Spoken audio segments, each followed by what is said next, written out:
नमस्कार, आप देख रहे हैं देश की बात। पहले बात जातिगत जनगणना की।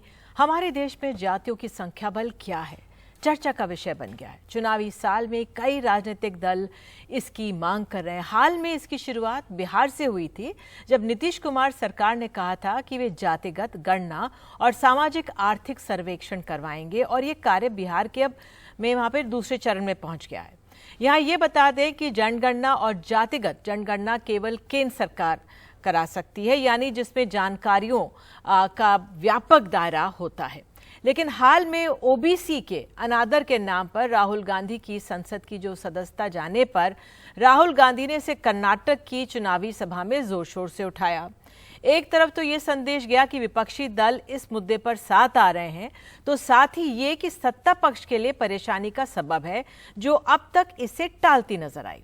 कर्नाटक विधानसभा चुनावों में प्रचार के दौरान राहुल गांधी ने प्रधानमंत्री को चुनौती देते हुए कहा है कि अगर हिम्मत है तो 2011 के जो जनगणना हुई है उसमें ओबीसी को लेकर जो आंकड़े हैं वो सार्वजनिक करें। आपको बता दें कि मल्लिकार्जुन खड़गे ने भी प्रधानमंत्री को चिट्ठी लिखी है। साथ ही 2021 की लंबित जनगणना की जल्द से जल्द करवाई जाए। तो कितना महत्वपूर्ण है ये मामला, और क्या ये जिस तरह से राजनीतिक स्वरूप लेता जा रहा है, इसी पर पहले हम सुन लेते हैं कि विपक्ष के कुछ नेतागण क्या कह रहे हैं और बीजेपी की तरफ से क्या कहा जा रहा है। आइए सुनते हैं। जाति आधारित गणना तो हम लोग कर रहे हैं, लेकिन जाति आधारित जनगणना की मांग तो हम लोग किए ही थे ना। आज जो पहले से हो रहा था तो बराबर न कहते हैं कि 2011 में मेन जनगणना के बाद फिर उसका एक काम किया गया, लेकिन वो तो जारी उसको तो नहीं किया गया, चालू नहीं किया गया, इन्फॉर्म नहीं किया गया, जारी नहीं किया गया। उसके बारे में ये पता चला कि ठीक नहीं हुआ था, तो उसके बाद तो फिर हम लोग कहने न लगे भाई कि इसको ठीक से करिए, और उसके लिए मांग करने गए। आप बताइए, बिहार का तो ऑल पार्टी, आप ही बताइए, कोई एक पार्टी थी, सारी पार्टियां का एक व्यू। और आप बोलिए हम लोगों का 19 में हाउस में यही थे, जब उस समय अध्यक्ष स्पीकर थे, या दोनों हाउस में विधानसभा विधान परिषद दोनों जगह से पारित करते थे हम लोग कि होना चाहिए, सर्वसम्मति से होता था। तो हम लोग तो उसके पक्ष में नहीं जी। 2011 में हिंदुस्तान का सेंसस हुआ था। उस सेंसस में हमने ओबीसी का कैटेगराइजेशन किया था। आज तक वो सेंसस रिपोर्ट पब्लिक नहीं बनाई गई है। अगर हम देश में ओबीसी को आगे बढ़ाना चाहते हैं, उनका हक उनको देना चाहते हैं, तो पहला कदम है कि ओबीसी सेंसस में जो डेटा है उसको प्रधानमंत्री रिलीज कर दें, पब्लिक कर दें। और मैं आपको गारंटी दे देता हूं कि हिंदुस्तान के प्रधानमंत्री ये नहीं करेंगे, क्योंकि वे सचमुच में ओबीसी का भला नहीं चाहते हैं। और कांग्रेस पार्टी ये काम एकदम कर देगी। जैसे ही हमें मौका मिलेगा हम ओबीसी सेंसस को पब्लिक कर देंगे, और उससे पहले हम पूरे देश में बीजेपी पे दबाव बनाएंगे। मोदी जी, अगर आप ओबीसी की बात करते हैं तो इस कैप को आप हटा दीजिए, 50% को रद्द कर दीजिए, फिर ओबीसी की बात करिए। उससे पहले आप ओबीसी की बात मत करिए। ईडब्ल्यूएस रिजर्वेशन में सुप्रीम कोर्ट का जो पक्ष आया और जो बातें सदन में कम से कम डीएमके और आरजेडी ने कही थी, उसके बाद तो यह स्पष्ट है कि 50% की सीलिंग मायने नहीं रखती है, ओवर एंड अबव है। उसके बाद आपको यह तय करना होगा कि अगर ओबीसी की आबादी इतनी है, उसके अनुरूप आपको आरक्षण की व्यवस्था करनी होगी। उतने ही नहीं, जिसको आप प्राइवेट सेक्टर कहते हैं वो प्राइवेट नहीं है मूलतः। सरकार उसको कई तरह की सब्सिडी देती है, टैक्स हॉलीडेज देती है, तो वहां आपको कोई ना कोई प्रबंधन करना पड़ेगा जहां भागीदारी सुनिश्चित हो। हिस्सेदारी की अगर बात की जाती है जातियों की, तो मुझे ऐसा लगता है कि जो लोग ये बातें करते हैं उनको भारत के सामाजिक संरचना की ज्ञान की कमी है। थोड़ा बहुत होगा ज्ञान, मैं नहीं कह सकता, लेकिन सच्चाई उनको नहीं पता है। अगर भारत सरकार के गजेट के हिसाब से अगर देखा जाए तो भारत में जातियों की संख्या केवल हिंदू फोल्ड में कितनी है? लगभग 6,500 जातियां हैं और 50,000 से ज़्यादा उपजातियां हैं। हम किस आधार पर किस जाति और किस उपजाति को कंपेंसेशन देंगे या उसके लिए स्पेशल पैकेज तैयार करेंगे, किस आधार पर बनाएंगे, जरा ये तो स्पष्ट करें। क्या भारत की संसद को 2-4 हजार की संख्या में बनाना चाहते हैं क्या? 6,500 जातियां हो जिस देश में, अगर एक एक जाति का रिप्रेजेंटेटिव को लाया जाए तो ये जो इनकी मनसा है, ये लोग जाति आधार पर अगर कंपेंसेशन देने की बात करते हैं या एडजस्टमेंट की बात करते हैं तो कितना एडजस्टमेंट किया जाएगा? और इस मसले पर बात करने के लिए हमारे साथ ओपी राजभर हैं, अध्यक्ष हैं सुहेल देव भारतीय समाज पार्टी के। कुछ ही समय पहले तक ये जो बीजेपी की सरकार थी उत्तर प्रदेश में उसमें सहयोगी भी थे, लेकिन अब नहीं है। बहुत बहुत धन्यवाद राजभर जी जुड़ने के लिए। मेरा पहला सवाल आपसे यही है कि जातियों के आधार पर गिनती, जातिगत गणना की जो मांग हो रही है, ये कितना महत्वपूर्ण है? देखिए, महत्वपूर्ण इस नाते है कि आजादी के पहले बाबा साहब डॉक्टर अंबेडकर जी के प्रयास से 1931 में जातिवार जनगणना हुई, जातिवार गिनती हुई। फिर जब बाबा साहब डॉक्टर अंबेडकर ने संविधान लिखा तो संविधान में व्यवस्था दिया कि हर 10 साल पे जातियों की जातिवार जनगणना होनी चाहिए, व्यवस्था दिया संविधान में। 7 दशक बीत गया, जातिवार जनगणना का न होना दुर्गति पैदा हुई कि जैसे अगर हम बात करें राजनीतिक भागीदारी का तो नाई, गोंड, पाल, प्रजापति, बिंद, केवट, मल्लाह, निषाद, राजभर, आर्य, कर्कवंशी, बंजारा, बहेलिया, तमाम ऐसी जातियां हैं जिनको राजनीतिक भागीदारी इस नाते नहीं मिलती है कि उनकी गिनती नहीं है, उनका एक्यूरेट आंकड़ा नहीं है कि वो विधानसभा में कितना है, लोकसभा में कितना है, उत्तर प्रदेश में कितना है, देश में कितना है। तो गिनती का न होना, एक राजनीतिक भागीदारी का न मिलना।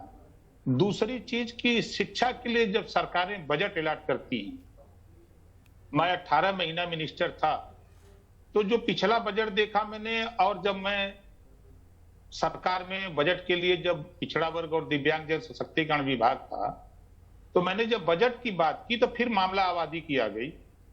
तो एक शिक्षा के लिए जब सरकार बजट देती है तो उसको खुद आंकड़ा पता नहीं है कि इनकी आबादी कितनी है कि हम इनको शिक्षा के लिए बजट दें कितना। दूसरा, उनको रोजगार के लिए हम योजना बना तो रहे हैं, लेकिन जब हमको जानकारी ही नहीं है कि इनकी आबादी इतनी है, इनकी गिनती इतनी है, तो इन गिनती के हिसाब से इतने बेरोजगार, शिक्षा में इतने लोग आ गए हैं, तो इनको जो है रोजगार हमको चाहे जिस तरह से, चाहे कुटीर उद्योग के माध्यम से, चाहे जिस तरह का रोजगार देने के लिए व्यवस्था बनाने के लिए गिनती का होना बहुत जरूरी है। जिसके वजह से गिनती के न होने से बेरोजगारी, आप देखिए असंतुलन, एक ही गांव में आप पाएंगे एक बस्ती में ज्यादातर लोग रोजगार नौकरी करते हैं और वहीं बस्तियों में पता लगा कि ना तो उनके यहाँ नौकरी है, न रोजगार है, न शिक्षा है, न स्वास्थ्य की व्यवस्था मिल रही है। तो ये गिनती के न होने की वजह से, चाहे वह स्वास्थ्य का बजट हो, चाहे रोजगार के लिए बजट हो, चाहे किसी तरह की भी सुविधा अगर सरकार देना चाहती है, तो जब उसको जानकारी नहीं है, सही आंकड़ा, तो वहां तक वो चीजें, वो सुविधाएं सरकार जो देना चाहती है वो नहीं पहुंच पाती है। इस नाते जातिवार जनगणना का होना नितांत आवश्यक है। जी राजभर जी, विजय सोनकर शास्त्री जो ST/SC कमीशन के पूर्व अध्यक्ष हैं, उन्होंने NDTV से कहा है कि हमारे यहाँ 6,500 जातियां हैं, 50,000 उपजातियां हैं, तो कैसे गिनती हो, फिर कैसे स्पेशल पैकेज तैयार करेंगे? नहीं, देखिए, वो जो उनकी सोच है, उनकी सोच अपनी जगह सही है, लेकिन जो जातियां दक्षिण भारत में पाई जाती है, जो जातियां दिल्ली पाई जाती हैं, जो जातियां MP में पाई जाती हैं, वो जातियां यूपी में नहीं पाई जाती। अलग अलग प्रदेश का अलग अलग जातियों का आंकड़ा है। तो इस तरह, अब जैसे यूपी की अगर बात करें तो 66 जातियां शेड्यूल कास्ट, शेड्यूल ट्राइब्स की हैं, वहीं 96 जातियां आपकी पिछड़ी जाति की हैं। अब इसके अलावा जो और वो जातियां 6,743 जाति की बात करते हैं, तो वो खाली यूपी में नहीं है, अलग अलग जो जातियां आपके जम्मू कश्मीर में है, वो जातियां यूपी में नहीं है। बहुत सी जातियां यूपी में नहीं है लेकिन वहां जम्मू कश्मीर में है। बहुत सी जातियां गुजरात में हैं लेकिन वो जातियां यूपी में नहीं हैं। तो इस तरह उनका कहना उनकी जो सोच है और हमारी जो सोच है, हम स्टेट वाइज बात करते हैं, वो राष्ट्रीय स्तर पे सोच रहे हैं कि इतना बड़ा प्रोफार्मा हम कैसे तैयार करेंगे। तो वो प्रोफार्मा राष्ट्रीय स्तर पे जो तैयार करना चाहें, तो वो देश में अगर 6,743 जातियां हैं, तो आज तो सब सिस्टम ऑनलाइन हो गया है, और ऑनलाइन आप सीधे सीधे उसका कोड जारी कर दो, जातियों का कोड जारी करके उस कोड के आधार पे जो जातियां जहां हैं उनसे आप मांगो, आप लगा दो आदमी की ये कोड का प्रचार करो कि इस कोड में ये जातियां हैं, जिस इलाके में अपना वहां इस कोड पर सर्वे हो। ठीक जी। तो वो अगर करना करने का तो बहाना बहुत है, अगर करना चाहें तो कोई बहाना नहीं है। जी। तो राजभर जी, सुप्रीम कोर्ट में ने हाल में कहा था कि जो EWS यानी इकोनॉमिक वीकर सेक्शन के लिए 10% आरक्षण संविधान के मूल ढांचे से छेड़छाड़ भी नहीं है, तो क्या उसी में सभी वर्गों के गरीबों की हिस्सेदारी पर्याप्त नहीं है? नहीं, देखिए, जो अब तक जो जाति 2011 की जो गणना का जो फिगर सामने है, उस हिसाब से 15% सामान्य वर्ग की आबादी लोग बताते हैं, तो उनको 10% दे दिया, ठीक है, उनमें 10% लोग गरीब हैं, और जिनकी आबादी 52% है उसमें गरीब 27% हैं, जो 22.5% है वो सब के सब गरीब हैं। तो स्थिति की जब 15% में 10% गरीब हैं, तो फिर 52% में उसका आंकड़ा कैसे निकला, कैसे बता दिया गया कि 27% है?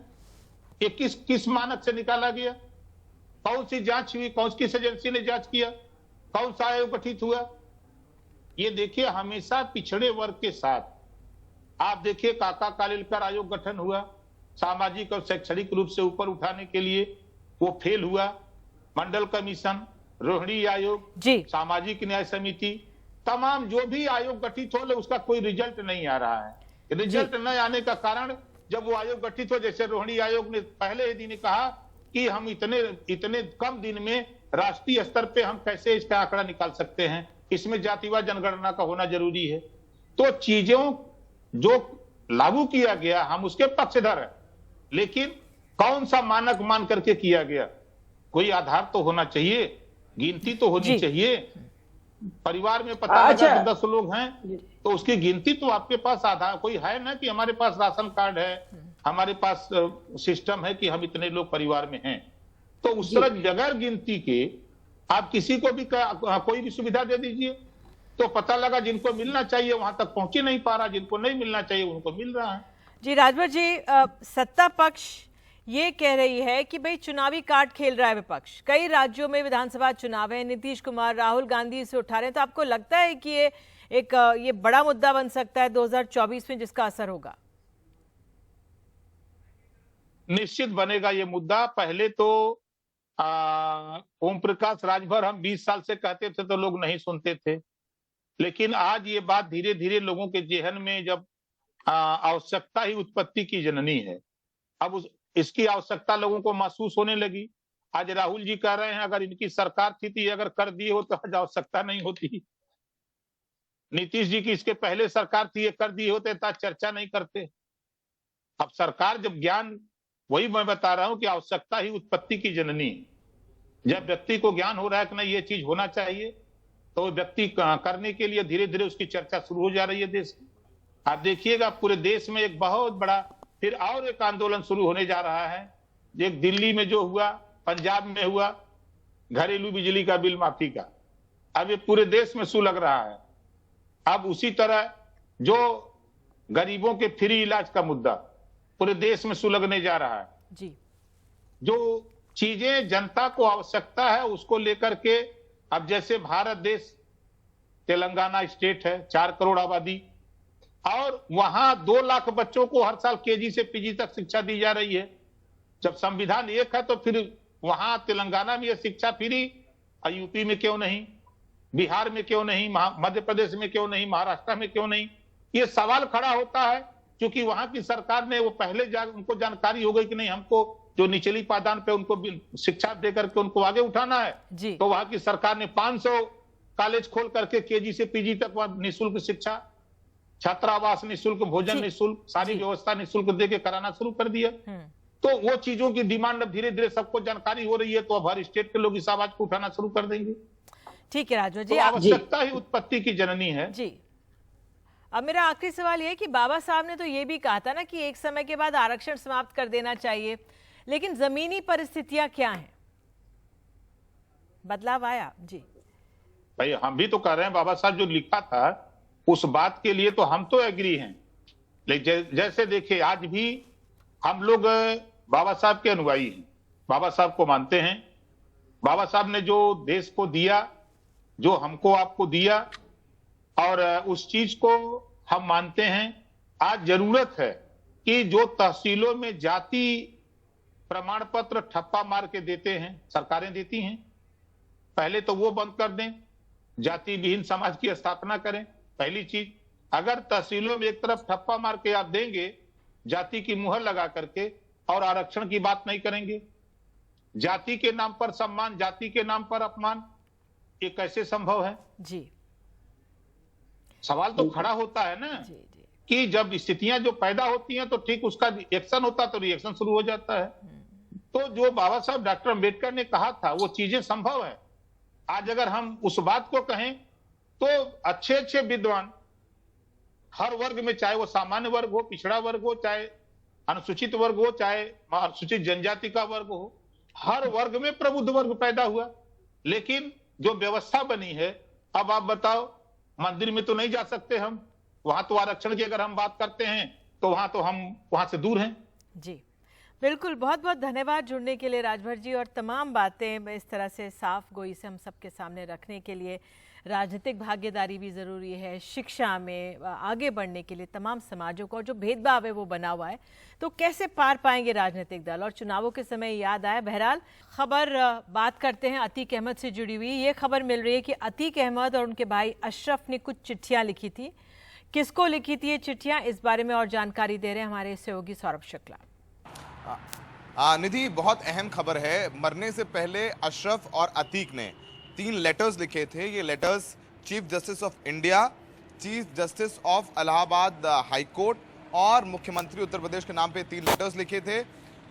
जो अतीक के वकील हैं उन्होंने हमें जानकारी दी। उन्होंने कहा कि लेटर्स का कंटेंट क्या था वो उन्होंने अपने वकील को नहीं बताया था। उन्होंने कहा था कि उनकी हत्या कर दी जाएगी। वो इस बात की आशंका लगाता कि उनकी हत्या की जा सकती है। उन्होंने कहा था कि उनकी जब हत्या हो जाएगी तो उसके बाद ये लेटर्स कोरियर हो जाएंगे chief justice of India, Prayagraj के चीफ जस्टिस, हाई कोर्ट के और मुख्यमंत्री के नाम पर।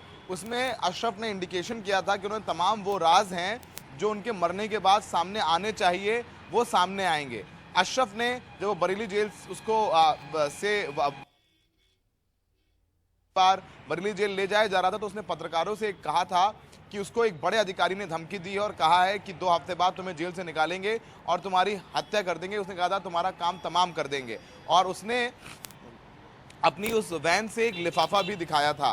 तो लिफाफा उन्होंने उस लिफाफे में ही वो चिट्ठी थी और कुछ डॉक्यूमेंट्स भी हैं इस लिफाफे में, जो कहा जा रहा है कि chief justice of India, Prayagraj high court के चीफ जस्टिस और मुख्यमंत्री उत्तर प्रदेश के बाद पहुंचाए जाएंगे। उसमें कुछ नाम भी हैं जिसमें कुछ प्रॉपर्टीज कुछ नेताओं की भी हो सकती है। लगातार यूपी सरकार के भी एक मंत्री का नाम सामने आता रहा है कि उनकी प्रॉक्सिमिटी थी अतीक के साथ में, कुछ रिश्ते थे और कुछ और बड़े नाम, कहाँ इन्वेस्टमेंट है, क्या इन्वेस्टमेंट है, कुछ पुलिस अधिकारियों के नाम हो सकता है कि इन पत्रों में लिखे। उन पत्रों का कंटेंट जो वकील हैं उनके मुताबिक उन्हें नहीं पता है, लेकिन अशरफ ने ज़रूर उनसे कहा था कि ये लेटर्स 3 लेटर्स हैं जो उन्होंने लिख दिए हैं और ये लेटर्स उनकी हत्या के बाद chief justice of India, chief justice of Prayagraj high court और मुख्यमंत्री कार्यालय को भेज दिया जाएंगे, उन तक पहुंचा दिए जाएंगे और लिफाफे बिल्कुल बंद होंगे। सौरभ ने जो बात की है विजय मिश्रा वकील से, आइए वो बातचीत सुनाते हैं आपको। हम इस वक्त इलाहाबाद कोर्ट में हमारे साथ अतीक के लॉयर विजय मिश्रा हैं। विजय जी, अभी कुछ चर्चा हो रही है कि कुछ एक लेटर लिखे गए अतीक, और पुराना लेटर है, लिफाफा है जो कई जगह पोस्ट करना था, उसमें कुछ उन्होंने बातें कही थी, क्या उनको आशंका थी ऐसी कि उनकी हत्या हो सकती है। लेटर की बात में क्या कितनी सच्चाई है? नहीं, ये बात तो सही है कि उन्होंने लेटर लिखने वाली बात कही थी, और जो पिछली बार 28 तारीख उनको जो है प्रयागराज से जिला जेल बरेली ले जाया जा रहा था, उससे पहले उनको जो है पुलिस लाइन ले जाया गया था। वहाँ पे किसी वरिष्ठ पुलिस जो अधिकारी ने कहा था कि इस बार तो बचो, लेकिन 15 दिन निकाल तुम्हारा काम तमाम कर देंगे। ये जानकारी उन्होंने मीडिया के माध्यम से भी दिया था। फिर जब जानकारी प्राप्त हुई तो मैं जिला जेल बरेली भी गया था उनसे मिलने के लिए, और उनसे मिल के इस बारे में पूछा भी था। तो उन्होंने बताया था हाँ किसी अधिकारी ने जो है उनसे ऐसी बात कही है। तो मैंने उनसे अधिकारी का नाम पूछना चाहा तो उन्होंने मना कर दिया कि आप मेरे अधिवक्ता हैं, आपको हम नहीं बता सकते हैं, आपको परेशानी हो जाएगी। तो इस बाबत मैंने पूछा तो उन्होंने कहा नहीं, अगर इसकी कोई घटना मेरे साथ होती या मेरी हत्या होती है तो ये एक चिट्ठी बंद लिफाफे में CGI supreme court, CGI high court और माननीय मुख्यमंत्री जी के पास पहुँच जाएगी। तो एक चिट्ठी की बात उन्होंने बोली थी। हाँ, चिट्ठी की बात उन्होंने बोली थी, कही थी चिट्ठी की बात। तो चिट्ठी कौन पहुंचाएगा, किसको चिट्ठी दे करके गए हैं वो? ये जानकारी उन्होंने नहीं दी थी, नहीं मुझे बताया था, और नहीं मुझे कोई चिट्ठी ऐसी मिली थी। अभी आपको कोई चिट्ठी नहीं मिली, पर चिट्ठी का जिक्र आपसे उन्होंने किया था? चिट्ठी का जिक्र किया था और अच्छे से किया था, लेकिन नहीं चिट्ठी हमें दी, नहीं बताया था। तो ये चिट्ठी कुछ अभी मीडिया में कुछ तस्वीरें भी आई हैं एनवेलप की। क्या अभी तक जो आपसे बात करते हैं आती कि कुछ रिश्तेदार या परिवार के लोग जो आपसे पैरवी और मुकदमे में बात करते हैं, किसी ने कुछ आपसे कम्युनिकेट किया अब तक? नहीं, चिट्ठी के बारे में तो किसी ने कम्युनिकेट नहीं किया, नहीं किसी ने बताया ऐसी कोई बात। लेकिन आप बोल रहे हैं कि लेटर लिखने की बात की थी आपने, आपसे आती क्या अशरफ ने, किसी ने? जी हाँ, अशरफ ने चिट्ठी लिखने के बाद तो बंद लिफाफे की बात कही थी। विजय जी, जब कुछ कितना जो पूरा घटनाक्रम हुआ, आपने सुना होगा कि मीडिया में आया कि वो लड़के कह रहे माफिया बनना चाहते थे, आप इसको कैसे देखते हैं इस पूरे हत्याकांड को? ये जो पूरा हत्याकांड हुआ है, जो शूटर शामिल थे शूट आउट में, इनसे किसी प्रकार का कोई दुश्मनी नहीं थी, ना अतीक जी की थी ना अशरफ जी की थी। ये एक राजनीतिक साजिश के तहत उनकी हत्या कराई गई है। राजनीतिक साजिश किसकी तरफ इशारा कर रहे हैं? ये पक्ष विपक्ष कोई भी हो सकता है, क्योंकि पक्ष में भी और विपक्ष में भी उनके कई राजनीतिक दुश्मन थे। तो अब आगे की कैसे आगे करेंगे? परस्यू केसेस हैं या अब जैसे अली जेल में है या उमर जेल में है या 2 लड़के जुवेनाइल होम में हैं, उन केसेस भी आप देख रहे हैं, आगे कैसे परस्यू करेंगे आप? अब जैसे अली और उमर जेल में हैं तो चूंकि अभी उनके हाई कोर्ट में जो उनकी बेल पड़ी हुई है, उमर की भी जो CBI कोर्ट में चल रहा है मामला, तो ये न्यायिक प्रक्रिया का मामला है। न्यायालय द्वारा जो भी आदेश आएगा, जमानत होगी तो बाहर ही आएंगे। और जो 2 बच्चे उनके बाल संरक्षण गृह में रखे गए हैं, तो CWC के यहाँ जो एक सुपुर्दगी का प्रार्थना पत्र दिया गया है, उस पर उनकी जाँच चल रही है। उन्होंने बताया कि जाँच पे जब रिपोर्ट आ जाएगी तो फिर उसके बाद कार्रवाई होगी। आखिरी सवाल आपसे, सुप्रीम कोर्ट क्या आप भी जाएंगे? वैसे 2 PI लगे हैं, कि आप भी जाएंगे सुप्रीम कोर्ट इस पूरे मामले में? क्योंकि कोर्ट में अंडरटेकिंग दी थी यूपी पुलिस ने कि सुरक्षा का ध्यान रखेंगे, ऐसा कुछ बात सामने है, तो आप भी क्या कोर्ट जा सकते हैं आगे? जी हाँ, बिल्कुल जाएंगे। सीनियर एडवोकेट से बात हो रही है, इस पर सलाह लिया जा रहा है। एक रणनीति के तहत इस पर आगे काम करेंगे। रणनीति के तहत काम करेंगे। तो विजय मिश्रा जी बता रहे थे कि लेटर लिखने की बात उनको बताई थी, लेटर का कंटेंट उनको भी नहीं पता, और लेटर उन्होंने कहा था कि वो, अशरफ ने कहा था कि वो CJI chief justice of India, chief justice of high court Prayagraj और मुख्यमंत्री के पास भेजेंगे। लेटर का कंटेंट उन्होंने बिल्कुल नहीं बताया था। सहयोगी राकेश के साथ Saurabh Shukla, NDTV India.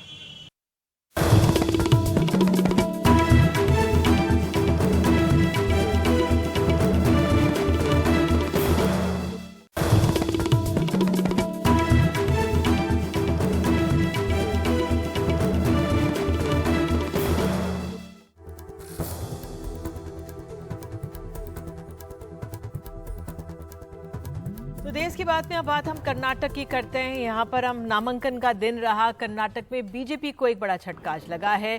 Hubli Dharwad central seat से विधानसभा चुनाव के लिए टिकट नहीं मिलने से नाराज बीजेपी सरकार के पूर्व मुख्यमंत्री जगदीश शेट्टार ने इस्तीफा दे दिया और आज वे कांग्रेस में शामिल हो गए। पार्टी अध्यक्ष मल्लिकार्जुन खड़गे और महासचिव रणदीप सुरजेवाला की मौजूदगी में वे कांग्रेस में शामिल हुए। इस दौरान DK शिवकुमार और सिद्धरमैया भी थे। शेट्टार जब कांग्रेस दफ्तर से घर लौटे तो उनकी आंखों में आंसू बह रहे थे। उनकी पत्नी भी अपनी भावनाओं को रोक नहीं पाई।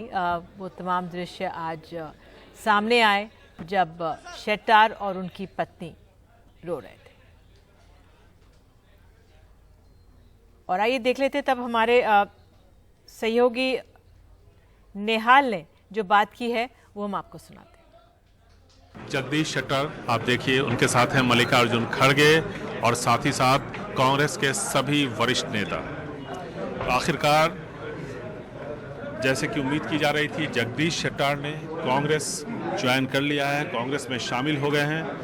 हुबली धारवाड़ मध्य की जो सीट थी जहां से जगदीश शेट्टार अब तक चुनाव लड़ते आए हैं, उसके उम्मीदवार का ऐलान कांग्रेस ने नहीं किया था। शायद इसी का इंतज़ार हो रहा था। ये एक बहुत बड़ा झटका है बीजेपी के लिए, क्योंकि जगदीश शेट्टार पिछले 5 दशकों से संघ और बीजेपी से जुड़े रहे। 6 बार वो विधायक बने, 7वीं बार विधायक बनना चाहते थे। उनका कहना था कि उनकी उम्र सिर्फ 67 साल है। उन्हें ये वजह क्यों नहीं बताई जा रही कि उन्हें टिकट से क्यों वंचित किया जा रहा है।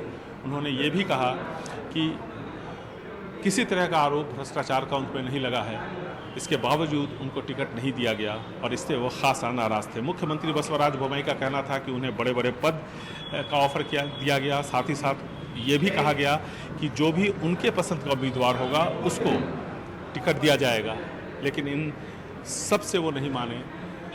विशेष दल बेंगलुरु से भेजा गया। मुख्यमंत्री बसवराज बोम्मई, धर्मेंद्र प्रधान और दूसरे वरिष्ठ नेताओं को बेंगलुरु से हुबली धारवाड़ भेजा गया। शनिवार की रात लंबी बैठक हुई, लेकिन इसके बावजूद जब बात नहीं बनी तो शनिवार को जगदीश शेट्टार ने इस्तीफा दे दिया और इसके बाद देर शाम कांग्रेस के वरिष्ठ नेताओं के साथ बेंगलुरु में उनकी मुलाकात हुई और फिर जगदीश शेट्टार कांग्रेस में शामिल हो गए। बहुत बड़ा झटका है, बहुत बड़े लिंगायत नेता है जगदीश शेट्टार। येडियुरप्पा के बारे में भी कहते हैं कि वो नाराज़ है बीजेपी से, जिस तरह से उनको मुख्यमंत्री पद से हटाया गया था। भले ही अपनी बेटे की वजह से थोड़ा उन्होंने अपना सॉफ्ट स्टैंड रखा है, लेकिन इसके बावजूद कुल मिलाकर के ये कहा जा सकता है कि लिंगायतों के जो बड़े नेता थे उत्तर कर्नाटक के, जहाँ से सबसे ज़्यादा सीटें बीजेपी जीतती है, उनमें से कम लक्ष्मण सावदी और साथ ही साथ जगदीश शेट्टार जैसे नेता कांग्रेस में शामिल हो गए। बेंगलुरु से कैमरामैन गोविंद मूर्ति के साथ निहाल खुदवई, NDTV इंडिया। और कर्नाटक कांग्रेस के अध्यक्ष DK शिवकुमार ने आज अपना नामांकन दाखिल कर दिया है। उनके रोड शो में कनकपुरा जो सीट के लिए पर्चा भरने गए और बहुत भीड़ नजर आई। कनकपुरा सीट पर शिवकुमार वोकलिंगा समुदाय पर अपनी पकड़ के कारण बीते चुनाव में लगातार बड़ी जीत दर्ज करते हैं, जबकि बीजेपी तीसरे स्थान पर रही। अब बीजेपी ने आर अशोक के रूप में वोकलिंगा समुदाय के कद्दावर नेता को मैदान में उतारा है। एक और जो पार्टी है कर्नाटक में, नामांकन भरने की अंतिम तारीख नजदीक आने के साथ जो तमाम अन्य जो बड़े नेता हैं पर्चा भर रहे हैं। जेडीएस प्रमुख और कर्नाटक के पूर्व मुख्यमंत्री HD कुमारस्वामी ने आज चन्नापट्टनम सीट से अपना पर्चा दाखिल किया। इससे पहले कुमारस्वामी ने रोड शो करके अपनी ताकत भी दिखाई। उनके बेटे निखिल कुमारस्वामी ने रामनगर सीट से अपना पर्चा भरा है। उनके साथ उनकी मां अनीता कुमारस्वामी भी थी। तो आइए देश की बात में अब हम रुख करते हैं दिल्ली का, और राजनीतिक दलों क्या कर रहे हैं उन्हीं पर हम नजर डालते हैं। आपको बता दें, दिल्ली के मुख्यमंत्री अरविंद केजरीवाल के खिलाफ बीजेपी का प्रदर्शन, दिल्ली विधानसभा के बाहर प्रदर्शन हुआ। बीजेपी नेताओं कार्यकर्ताओं का यह प्रदर्शन था और अरविंद केजरीवाल के इस्तीफे पर अड़ी है बीजेपी। और आइए अब हम सीधे रुख करते हैं राजस्थान का। अपनी सरकार के खिलाफ अनशन पर करने वाले सचिन पायलट ने आज जनसंपर्क अभियान किया। पायलट जयपुर के शाहपुर और झुंझुनू के खेताड़ी में कार्यक्रम कर रहे थे। उन्होंने साफ किया कि बीजेपी के साथ जाने का सवाल नहीं। पायलट ने कहा कि उन्होंने एक मुद्दे को लेकर अनशन किया था, ना कि किसी का विरोध करने के लिए। पायलट ने कहा कि मैं आदर्शों भ्रष्टाचार के साथ समझौता नहीं करूंगा। पायलट ने यह भी कहा कि बहुत सी शक्तियां दरार डालना चाहती हैं, उनसे बचकर रहना होगा। वो लोग हमेशा आगे बढ़े हैं जो एकजुट रहे हैं। जब आपस में खंडित होते हैं तो कभी हम लोग आगे नहीं बढ़ पाएंगे, और जो लोग दरार डालना चाहते हैं उन लोगों से हमको बचकर रहना पड़ेगा। और बहुत सी शक्तियां हैं जो दरार डालना चाहती हैं, बाधाएं डालना चाहती हैं। समय के साथ साथ चुनौतियां बढ़ती जाती हैं। उन चुनौतियों का सामना करने के लिए हम लोगों को संकल्पित होना पड़ेगा। तो एक तरफ चुनावी पारा बढ़ रहा है और साथ ही सियासी पारा बढ़ रहा है, लेकिन वाकई में आम जनता के लिए तो गर्मी का पारा बढ़ रहा है। त्रिपुरा में जबरदस्त गर्मी की वजह से कल से 23 अप्रैल तक आपको बता दें सभी सरकारी स्कूल बंद कर दिए गए हैं। प्राइवेट स्कूलों को भी बंद करने की गुजारिश दी गई है। रतनदीप चौधरी हमारे सहयोगी और जानकारी दे रहे हैं। देश के कई प्रांतों के साथ उत्तर पूर्व में भी अब जो तापमान है वो ज़्यादा बढ़ रहा है। पिछले कुछ दिनों में असम और त्रिपुरा इन दोनों राज्य में तापमान बहुत ज़्यादा रहा। 37 से 39 डिग्री के बीच टेम्परेचर चल रहा है, जो कि अप्रैल के महीने में इतना तापमान नहीं होता है। और इसके साथ साथ जो ह्यूमिडिटी लेवल है वो भी बहुत हाई होने के कारण अब त्रिपुरा में राज्य सरकार ने ये फैसला किया है कि सरकारी स्कूल और गवर्नमेंट एडेड स्कूल जो हैं उनको कल से बंद रखा जाएगा 23 अप्रैल तक, जब तक ये हीट वेव थोड़ा कम ना हो, क्योंकि त्रिपुरा में 40 डिग्री तक टेम्परेचर होने की एक आशंका की जा रही है। तो इसलिए प्रिकॉशनरी मेजर के रूप में राज्य सरकार ने ये फैसला किया है, सरकारी सूत्रों से जो खबर हमें मिली है। और राज्य के मुख्यमंत्री डॉक्टर मानिक साहा ने भी ट्वीट के जरिए ये कहा है कि उन्होंने जो निजी स्कूल है उनको भी अपील की है कि ये जो पीरियड है कल से 23 अप्रैल तक निजी स्कूल भी बंद रखे। और असम में भी राज्य सरकार के सूत्रों के साथ जो बात हुई है, असम सरकार भी सिचुएशन को मॉनिटर कर रही है। और असम गुवाहाटी में आज टेम्परेचर 39 डिग्री से था और ह्यूमिडिटी भी बहुत हाई है, तो जो इसके कारण लोगों को बहुत परेशानी हो रही है। उत्तर पूर्व के बाकी हिस्सों में भी, मणिपुर की बात करें तो टेम्परेचर जो अमूमन रहता है अप्रैल के महीने में उससे बहुत ज़्यादा है। और शिलोंग जैसे जगह में 30 डिग्री से ऊपर टेम्परेचर हो रही है दिन में हाईएस्ट टेम्परेचर। तो एक हीट वेव कंडीशन अब उत्तर पूर्व को भी अफेक्ट कर रहा है। और त्रिपुरा सरकार ने फैसला किया है कि जो स्कूल हैं वो बंद रहेंगे 23 अप्रैल तक। बिल्कुल, हम जानते हैं कैसे महाराष्ट्र से कल खबर आई थी कि 12 लोगों की जान चली गई, तो हमने त्रिपुरा का हाल देखा, शिलोंग का उन्होंने जिक्र किया। और अब बता दें कोलकाता, पश्चिम बंगाल में भी गर्मी और लू का कहर जारी है। यहाँ कई जिलों में तापमान 40 डिग्री से 42 डिग्री तक पहुंच गया और ऐसे में यहाँ के स्कूल कॉलेजों को एक हफ्ते की छुट्टी वहाँ पर ऐलान कर दिया गया है। साथ ही मुख्यमंत्री ममता बनर्जी ने कहा है कि गंभीर लू की स्थिति को ध्यान में रखते हुए स्कूल, कॉलेज, विश्वविद्यालय सहित सभी शैक्षणिक संस्थान सोमवार से शनिवार तक बंद रहेंगे। मौसम विभाग ने अगले कुछ दिनों तक लू का प्रकोप जारी रहने की आशंका जताई है। पश्चिम बंगाल के कई इलाका में हीट वेव चल रहा है और इस वक्त आप देख सकते हैं यहाँ पे गर्मी के वजह से लोग बिल्कुल त्रस्त है। और इस जगह पे यहाँ पे जो लोग गर्मी के मौसम में भी काम पे निकल रहे हैं उनको पानी, ORS, गुलाब जल दिया जा रहा है ताकि डिहाइड्रेशन ना हो। और वैसे आपको बता दूं, कलकत्ता में स्कूल्स, कॉलेजेस, यूनिवर्सिटीज को बंद करने का एडवाइजरी भेजा गया है सरकार की तरफ से। टेम्परेचर 40 डिग्री के ऊपर है कई दिनों से। आज 41 मैक्सिमम टेम्परेचर होने वाले हैं और 42 तक भी जा सकते हैं। तो 42 डिग्री के टेम्परेचर में लोगों का पानी पीना, डिहाइड्रेशन ना होना बहुत जरूरी है। सरकार का ये एडवाइजरी है कि जितना संभव हो सके घर से ना निकले धूप में और पानी ज्यादा पिए। निर्मल, हम आपसे जानना चाहेंगे, ये आप लोगों को क्या दे रहे हैं? पानी दे रहा है, गुलाब जल पानी दे रहा है। सब आदमी इतना गर्मी में आदमी को पानी दे रहा है। अच्छा, और ये कब तक देंगे और कब से दे रहे हैं आप? 6 दिन हो गया। जितना दिन बारिश नहीं होएगा हर दिन देंगे पानी। यहाँ पे आप देख सकते हैं जो बसेस आके रुक रहे हैं उनको पानी दिया जा रहा है। दादा, गर्मी कितना है, किस तरीके से? প্রচন্ড গরম দাদা, ছোটবেলা থেকে এত গরম এত গরম দেখিনি। মানে পুরো বিহারি উপকেও ছাপিয়ে গেছে আর কি, এত গরম। আমি নিজে লখনৌতে থাকি, কিন্তু এই গতকালকে এসেছি, ওখানেও এত গরম নেই।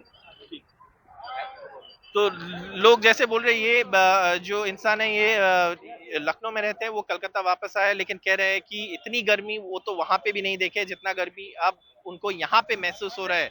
42 डिग्री का गर्मी है इस वक्त। जो लोग निकल रहे हैं, दादा कितना गर्मी में क्या परेशानी हो रहा है?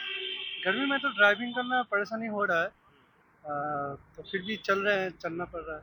काम की वजह से तो निकलना पड़ेगा। हाँ, निकलना तो पड़ रहा है। ठीक है, तो आप पानी वानी घर से लेके निकल रहे हैं? पानी वानी तो घर से ग्लूकॉन डी लेके निकल रहा है। ग्लूकॉन डी लेके निकल रहे हैं, ORS निकल रहे हैं।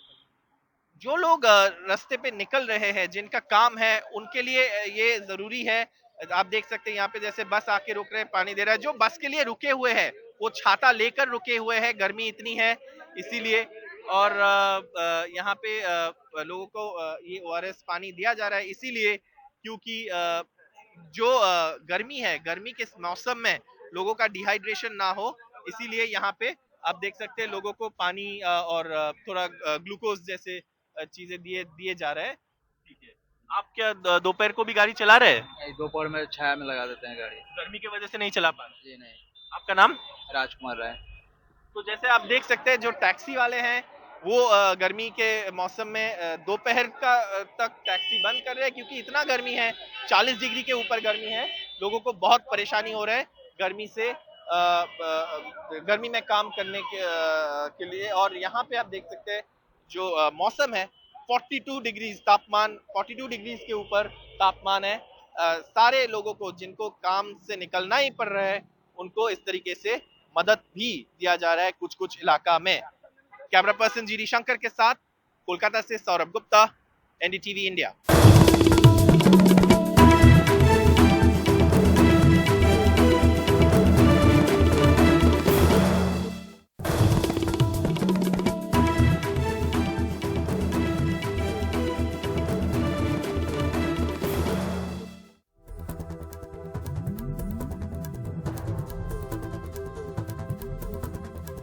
बात अब पंजाब की करते हैं। बठिंडा मिलिट्री स्टेशन में 4 सैनिकों की हत्या के मामले में सेना ने एक जवान को गिरफ्तार कर लिया है। पूछताछ में जवान ने बताया कि उसने निजी वजहों से इन 4 जवानों की हत्या की। बठिंडा पुलिस के गिरफ्त में सेना का गनर देसाई मोहन। पुलिस के मुताबिक 12 अप्रैल को देसाई ने निजी रंजिश की वजह से अपने 4 सहयोगियों की हत्या कर दी। हत्या को उसने सुबह 4:30 बजे अंजाम दिया, जब उसके साथी सो रहे थे। कल सानू एक ब्रेक थ्रू मिला ਜਦੋਂ ਆਪਾਂ कुछ एक बंदिਆਂ ਨੂੰ शक ਦੇ आधार ਤੇ ਪੁੱਛਗਿੱਛ ਵਾਸਤੇ ਆਪਣੇ ਕੋਲ बुलाया। कल हमें एक ब्रेक थ्रू मिला था। शक के आधार पर एक व्यक्ति को पूछताछ के लिए बुलाया था। पूछताछ में उसके बयान में बार बार फर्क आया था। जब कड़ाई से पूछताछ की तो उसने माना कि जो 4 जवानों को मारा गया है वो उसके द्वारा ही मारा गया है। उसने सारे हथियार चोरी किए थे। उसने ऐसा इसलिए किया क्योंकि उसके साथ कुछ निजी दुश्मनी थी और वो उसे मौत के घाट उतारना चाहता था। जब 12 अप्रैल को भारत पाक सीमा के पास बठिंडा मिलिट्री बेस पर गोलाबारी की खबर आई तो हर जगह अफरा तफरी मच गई। सेना और पुलिस को आरोपी जवान ने गुमराह करने की कोशिश की। उसने बताया कि कुर्ता पैजामा पहने 2 नकाबपोशों को उसने देखा, जिसमें एक के हाथ में इंसास राइफल और दूसरे के हाथ में कुल्हाड़ी थी। बाद में जंगल की ओर भाग गए। तलाशी अभियान में ऐसा कुछ नहीं नजर आया। मारे गए जवानों के शरीर पर कुल्हाड़ी के चोट के निशान नहीं मिले। सीसीटीवी में भी कोई संदिग्ध नहीं दिखा। साडी सीआईए दी टीम, एसएचओ कैंट, हमारी टीम एसएचओ और डीएसपी मौके पर पहुंचे और वहां पर हमें 19 खाली कारतूस मिले जो कि इंसास राइफल के थे। उसके बाद ये भी साफ हो गया था कि जो इंसास राइफल चोरी हुई थी वो ही इसमें इस्तेमाल हुई है। सेना ने अपने बयान में कहा कि वह अनुशासनहीनता के ऐसे कृत्यों को कतई बर्दाश्त नहीं करेगी। दोषियों को कानून के हिसाब से सजा दी जाएगी। मामला मिलिट्री स्टेशन के भीतर 4 लोगों की हत्या का है, इसलिए समझना जरूरी है कि आखिर ऐसी कौन सी निजी रंजिश रही जिससे देसाई मोहन ने 4 लोगों को मार डाला। शायद और पूछताछ हो तो इस वारदात का पूरा सच सामने आ पाए। नई दिल्ली में कैमरामैन अशोक महाले के साथ राजीव रंजन, एनडीटीवी इंडिया।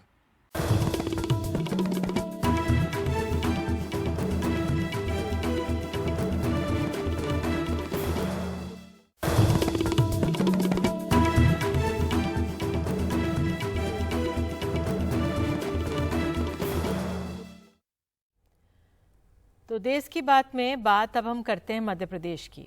11 अप्रैल को मध्य प्रदेश के डिंडौरी जिले के रूसा गांव में जश्न का माहौल था।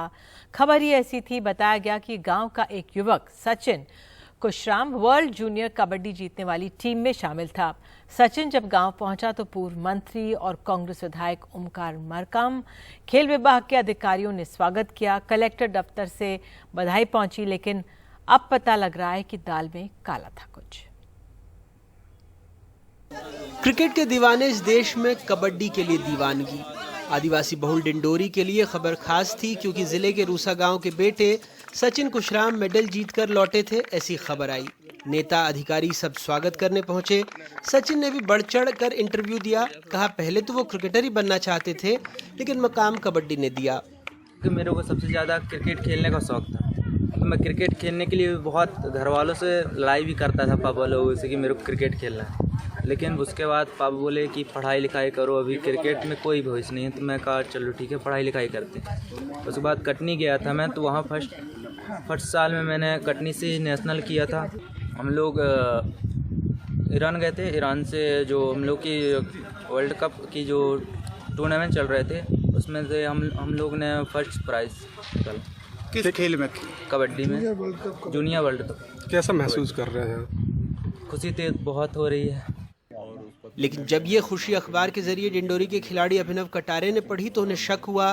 पड़ताल की, लिस्ट देखी, तस्वीरें मिलाई तो पता लगा सचिन ने अपने शिक्षक पिता को जो तस्वीर भेजी थी दरअसल वो योगेश दाहिया हैं।